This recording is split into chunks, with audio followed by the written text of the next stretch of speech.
പ്രിയപ്പെട്ട ഈ യോഗത്തിൻ്റെ അധ്യക്ഷൻ Shri Binu P, chairman south vision, അതുപോലെ സ്വാഗതം ആശംസിച്ച ശ്രീ സുരേഷ് ബാബു, ഇവിടെ ഇന്നത്തെ ഈ വിഷയാവതരണം അവതരിപ്പിച്ച Shri Binu Sivadas, managing director south vision, ഈ പ്രോഗ്രാം ഉദ്ഘാടനം ചെയ്ത ശ്രീ പ്രവീൺ മോഹൻ, സംസ്ഥാന president cable TV operators federation, എനിക്ക് തൊട്ട് മുമ്പ് ഇവിടെ സംസാരിച്ച വ്യാപാരി വ്യവസായി ഏകോപന സമിതിയുടെ സംസ്ഥാന ട്രഷററും ജില്ലാ അധ്യക്ഷൻ കൂടിയായ ശ്രീ S. ദേവരാജൻ, സമിതിയുടെ ജില്ലാ സെക്രട്ടറി ശ്രീ മഞ്ജു സുനിൽ അടക്കം ഈ വേദിയിലുള്ള പ്രിയപ്പെട്ടവരെ, വേദിയിലും സദസ്സിലുമുള്ള പ്രിയമുള്ളവരെ, വ്യാപാരി സുഹൃത്തുക്കളെ, വളരെ കാലിക പ്രശസ്തമായ ഒരു വിഷയമാണ് നമ്മുടെ സൗത്ത് വിഷൻ ഇന്നിവിടെ തുടക്കം കുറിക്കുന്നത്. നമ്മുടെ സമ്പത്ത് നമ്മുടെ നാടിന് എന്ന ആശയമുയർത്തിക്കൊണ്ട് ഈ പരിപാടി ഇന്നിവിടെ ഉദ്ഘാടനം ചെയ്യപ്പെട്ടിരിക്കുകയാണ്. ഓൺലൈൻ വ്യാപാരത്തിൻ്റെ കടന്നുവരവിനെ നമ്മുടെ മുഖ്യധാരാ മാധ്യമങ്ങൾ ഒന്നും ശ്രദ്ധിക്കാതിരുന്ന ഒരു കാലഘട്ടത്തിൽ സൗത്ത് വിഷനെ പോലുള്ള ഒരു ചാനൽ ഇത്തരം ഒരു പ്രവർത്തനവുമായി മുന്നോട്ട് വന്നതിൽ വ്യാപാരി വ്യവസായി സമിതിയുടെ എല്ലാ ആശംസകളും ആദ്യമായി അറിയിക്കുകയാണ്. നമുക്കറിയാം, ഓൺലൈൻ വ്യാപാരം നമ്മുടെ നാട്ടിൽ തഴച്ചു വളർന്നു കൊണ്ടിരിക്കുന്ന ഒരു സന്ദർഭമാണ്. അതെനിക്ക് തോന്നുന്നു ഏതാണ്ട് ഒരു 7-8 വർഷം മുതലാണ് ഇത്രയും രീതിയിൽ നമ്മുടെ ചെറുകിട വ്യാപാര മേഖലയെ പിടിച്ചു കുലുക്കുന്ന രീതിയിൽ, ആ മേഖല തകർത്തെറിയുന്ന രീതിയിൽ ഈ ഓൺലൈൻ വ്യാപാരം തഴച്ചു വളർന്നത്. ഈ ഓൺലൈൻ വ്യാപാരം വരുന്നത് കൊണ്ട് ഇവിടുത്തെ ചെറുകിട വ്യാപാരികൾക്ക് മാത്രമല്ല പ്രശ്നം, ഈ നാടിന് മൊത്തത്തിൽ കുഴപ്പമാണ്. ഈ നാടിന് മൊത്തത്തിൽ പ്രശ്നമാണ് ഓൺലൈൻ വ്യാപാരം വ്യാപിക്കുന്നതിൽ. നമുക്കറിയാം, നമ്മുടെ രാജ്യത്ത് കാർഷിക മേഖലയിൽ തൊഴിലെടുക്കുന്നവരാണ് ഏറ്റവും കൂടുതൽ. ഏറ്റവും കൂടുതൽ ആളുകൾ പണിയെടുക്കുന്ന മേഖലയാണ് കാർഷിക മേഖല. ആ മേഖല കഴിഞ്ഞാൽ നമ്മുടെ രാജ്യത്ത് ഏറ്റവും കൂടുതൽ ആളുകൾ തൊഴിലെടുക്കുന്ന മേഖലയാണ് വ്യാപാരി മേഖല. ആ കാർഷിക മേഖലയെ ഇത് ബാധിക്കുന്നുണ്ട് ഓൺലൈൻ വ്യാപാരത്തിൻ്റെ കടന്നുവരവിൽ. കാരണം ഓൺലൈൻ വ്യാപാരം കടന്നു വന്നപ്പോൾ നമ്മുടെ ചെറുകിട വ്യാപാര മേഖല ഇല്ലാതാകുന്നു. ആ മേഖല ഇല്ലാതാകുന്നതോടുകൂടി കാർഷിക രംഗം തകർക്കപ്പെടുന്നു. കാരണം കർഷകര് ഉൽപ്പാദിപ്പിക്കുന്ന കാർഷിക ഉൽപ്പന്നങ്ങൾ വ്യാപാരികൾ കളക്ട് ചെയ്ത് സാധാരണ ജനങ്ങളിലേക്ക് എത്തിക്കുന്ന ഒരു വലിയ ശൃംഖലയാണ് വ്യാപാര മേഖല. അപ്പം ഓൺലൈൻ്റെ കടന്നുവരവോടുകൂടി ആദ്യം അതിന് ബുദ്ധിമുട്ടുണ്ടാകുന്നത് കാർഷിക മേഖലയ്ക്കാണ്. പിന്നെ നമ്മുടെ നാട്ടിലെ ഓട്ടോറിക്ഷ തൊഴിലാളികൾക്ക്,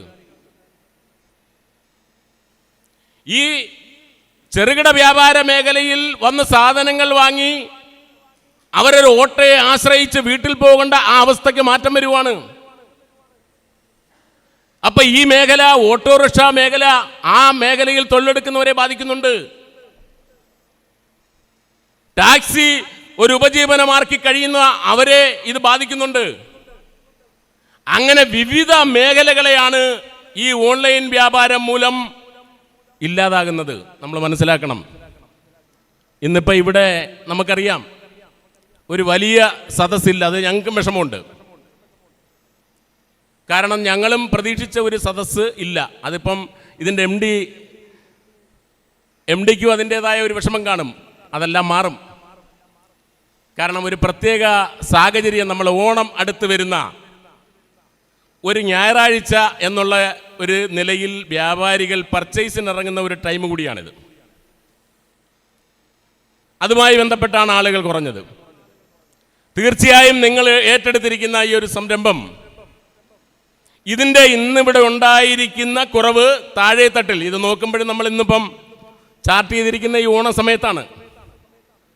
എന്നാലും വ്യാപാരി സമൂഹം എല്ലാ വ്യാപാരി സംഘടനകളോടെ ചേർന്ന് പിടിച്ചാൽ താഴെ തട്ടിലോട്ടുള്ള ഇപ്പോൾ എടുത്തിരിക്കുന്ന ഈ പ്രവർത്തനം നമുക്ക് വ്യാപകമാക്കാൻ കഴിയും. വ്യാപാരി വ്യവസായി സമിതി ഏതാണ്ട് 2020, 2021, 2019 കാലഘട്ടത്തിൽ നമ്മുടെ രാജ്യത്തുണ്ടായ സംസ്ഥാനത്തുണ്ടായ കോവിഡുമായി ബന്ധപ്പെട്ട് ആ സമയത്ത് ഓൺലൈൻ തഴച്ച് വളരുന്ന ഒരു അനുഭവം ഉണ്ടായപ്പോൾ ഞങ്ങൾ കൊല്ലത്ത് ഈ ഫ്ലിപ്കാർട്ടിൻ്റെ ഓഫീസ് തടയാൻ പോയി. ഫ്ലിപ്കാർട്ടിൻ്റെ ഓഫീസ് പോയി തടഞ്ഞ് 2 ദിവസം അടച്ച്. ഞാനിപ്പോൾ എൻ്റെ സ്ഥലം കൊട്ടാരക്കര എഴുകോണാണ്, കരീപ്രയാണ്. അതുപോലെ ഇവിടെ കടക്കലിനും അപ്പുറം വന്നിരിക്കുന്ന അരുണടക്കമുണ്ട്. അപ്പം നമ്മൾ ദിവസേന വന്ന് ഇത് അടപ്പിക്കുന്നത് എങ്ങനെയാ? എന്നാലും ഞങ്ങൾ അത്യാവശ്യം കൊല്ലത്തുള്ള ജില്ലാ സെക്രട്ടറി അടക്കം ബന്ധപ്പെട്ട് കുറച്ച് വ്യാപാരികൾ അതിൻ്റെ സംഘടനയുടെ പ്രവർത്തകർ വന്ന് അടപ്പിച്ചു. പക്ഷെ ഞങ്ങൾക്കുണ്ടായ അനുഭവം എന്തുവാ? ഞങ്ങളുടെ 14 പേർക്കെതിരെ കേസും ഒരു 24,000 രൂപ നമ്മുടെ ജില്ലാ കമ്മിറ്റിയിൽ നിന്നുള്ള ഫണ്ടും കോടതിയിൽ അടയ്ക്കേണ്ടി വന്നു. പിന്നീട്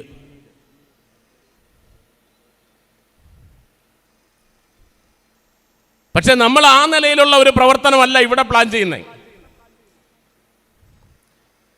ഇവിടെ ഒരു ഓൺലൈൻ സ്ഥാപനം അടപ്പിക്കാനല്ല നമ്മൾ പോകുന്നത്. പക്ഷേ അത് ജനങ്ങളിലേക്ക്, വ്യാപാരികളിലേക്ക് ഇതിൻ്റെ സന്ദേശം എത്തിച്ച് അവരെ തിരികെ നമ്മുടെ സാധാരണ ഷോപ്പിലേക്ക്, ചെറുകിട വ്യാപാര മേഖലയിലേക്ക് തിരികെ ആ പർച്ചേസിലേക്ക് കൊണ്ടുവരണം അവരെ. ആ ഒരു ബോധവൽക്കരണമാണ് ഈ സൗത്ത് വിഷൻ ചാനൽ ഏറ്റെടുത്തിരിക്കുന്നത്.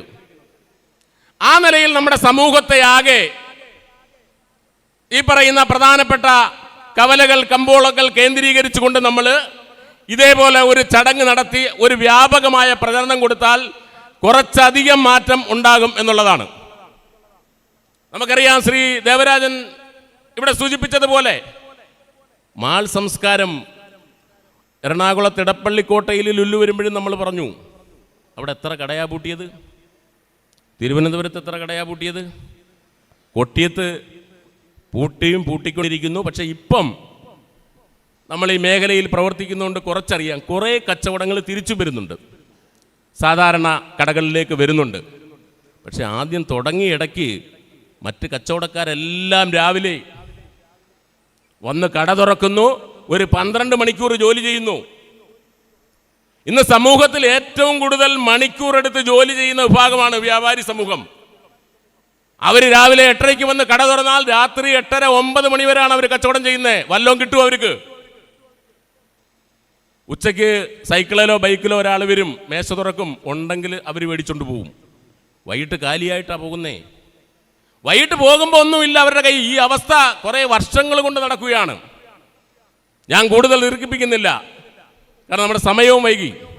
തീർച്ചയായും മറ്റു കാര്യങ്ങളിലേക്കൊന്നും കിടക്കുന്നില്ല. ഇത്തരം ഒരാശയം ഉയർത്തിക്കൊണ്ട് നമ്മുടെ സമ്പത്ത് നമ്മുടെ നാടിന് എന്നുള്ള ആശയം ഉയർത്തിക്കൊണ്ട് ഈ ഒരു പ്രോഗ്രാമിലേക്ക് കടന്നു വന്ന സൗത്ത് വിഷന്റെ മാനേജിംഗ് ഡയറക്ടർ, അതിൻ്റെ എല്ലാ അംഗങ്ങളെയും എല്ലാവിധ രീതിയിലും വ്യാപാരി വ്യവസായി സമിതി നിങ്ങളുടെ പിന്നിലുണ്ടാവും. ഒരു ബാക്ക് ബോണായി നിങ്ങളോടൊപ്പം ഈ ജില്ലയിൽ വ്യാപാരി വ്യവസായി സമിതി എന്നല്ല, ഈ വ്യാപാരി സമൂഹം എന്നടങ്കം നിങ്ങളോടൊപ്പം ഉണ്ടാകുമെന്ന് മാത്രം പറഞ്ഞുകൊണ്ട് ഈ പരിപാടിക്ക് എല്ലാവിധ ആശംസകളും അർപ്പിച്ചുകൊണ്ട് ഞാൻ എൻ്റെ ഈ ചെറിയ വാക്കുകൾ അവസാനിപ്പിക്കുന്നു. നന്ദി, നമസ്കാരം.